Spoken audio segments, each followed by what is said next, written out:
And finally, buyer personality types. With regard to the true psychology of selling, there are 5 personality types, and it's important that we identify them and we recognize them. The first of these is the apathetic. The apathetic represents about 5%. The apathetic is the negative, cynical person who's never going to buy anything. They don't care how good it is or how cheap it is, they're never going to buy it anyway. You run into these people occasionally. They're down on themselves, they're down on life, they've been cheated or made mistakes so many times that they just don't care what you have to offer. If you were offering them a $100 prize for $5, they wouldn't buy it. I had a person who was selling a product, and the product was $295, and it was an excellent product, and the person was perfectly qualified. They needed it, they could afford it. He said, we kept saying, well, it's too expensive, it's too expensive, it's too expensive. And finally, in exasperation, he asked him, he said, what if I gave it to you for $200? He said, it's still too expensive. He said, how about $100? He said, well, I couldn't afford it. He said, how about $5? He said, I still wouldn't buy it. This is the apathetic buyer. When you meet these people, extricate yourself as politely as you can and slip away and go after someone else. These are about 1 in 20. On the other end of the scale, you have the self-actualizing buyer. The self-actualizing buyer is very different. This man or woman knows exactly what they want, knows exactly what they're willing to pay, knows exactly the specifications, and if you have it, they'll take it. Right now, thank you very much. Will that be cash or charge X? It's as simple as that. And every so often in selling, 1 in 20, 1 in 30 times, we run into one of these people. And the sale is so easy, we say, geez, if I could do that all the time, I'd be a rich man or a rich woman. Isn't that correct? Well, these are 1 in 20, and when you're selling the self-actualizing buyer, always sell them exactly what they want. Don't try to sell them something else or different or change the specifications. You might give them some additional information, but don't try to talk them into something different. If you don't have what they want, then tell them that you don't have it and suggest where they can get it. Your other 3 categories of buyer are, first of all, what we call your analytical buyer, which represents 30% of the market.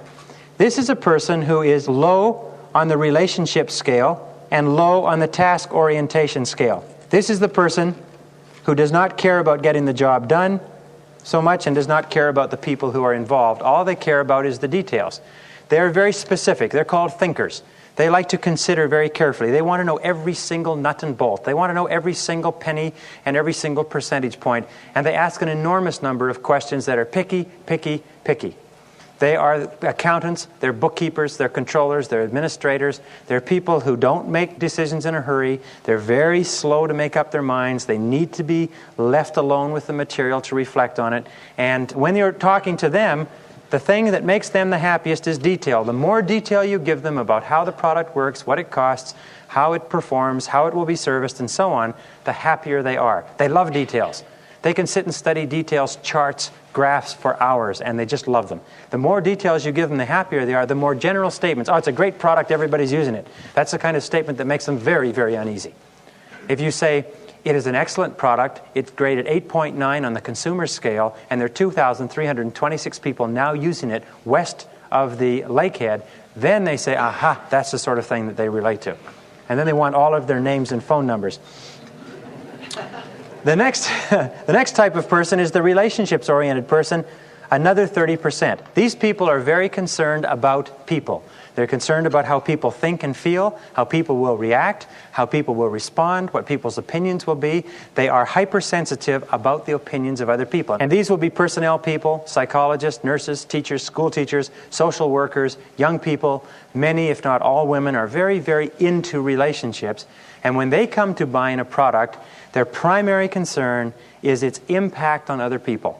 If you're selling them an office product, they want to know how it will fit into the existing situation, how happy the staff will be using it, what its colors are, whether it will be difficult to learn, who is going to have to adapt or adjust to it. If you're selling them a house, they're concerned with how it will affect other people who will come and visit the house. If you're selling them clothes, if you're selling them cars, their primary concern is other people's responses to it. These people like to talk a lot. They like to really talk out the product or service. They like to develop a relationship with the person selling them. Sometimes with the analytical buyer, it'll take you 45 minutes to go over your presentation. With the emotional buyer, they may want to spend 2 hours and then come back and spend 2 more hours just to relate, just to feel really comfortable, to get their mind around you and around the new product or service. The third type is what we call the entrepreneurial, practical, task-focused buyer. This person is very direct. This person wants to get right to the point. They are very businesslike. They want results. They want practical outputs. They want to know how much it's going to cost and how much they're going to get and how can you prove it and what's my guarantee, and let's get on with this because I've got to get back to something else. They don't want any small talk. They don't want chit-chat about fishing in the hockey game and so on and so forth. They want to know now what you've got, and they've got to get on with it.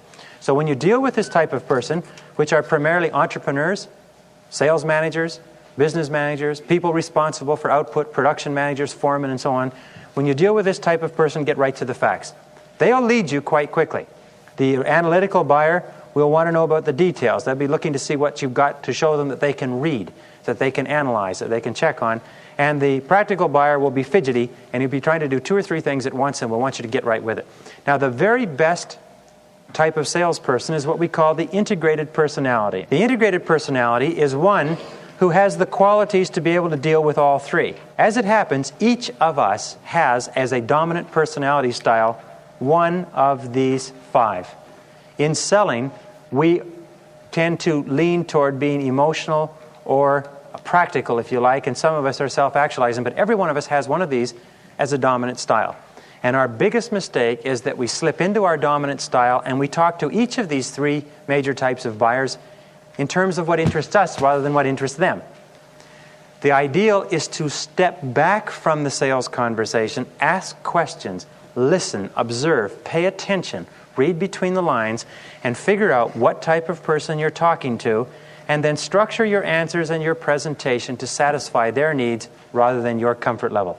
Biggest mistake of all. Tom Hopkins, in his book, How to Master the Art of Selling, says right at the beginning that each salesperson should really have 3 basic presentations, one for each of the basic personality styles, so that you know how to slip into detail, if you like, how to slip into being friendly and gregarious and outgoing, how to slip into a very efficient presentation for the practical, task-oriented buyer.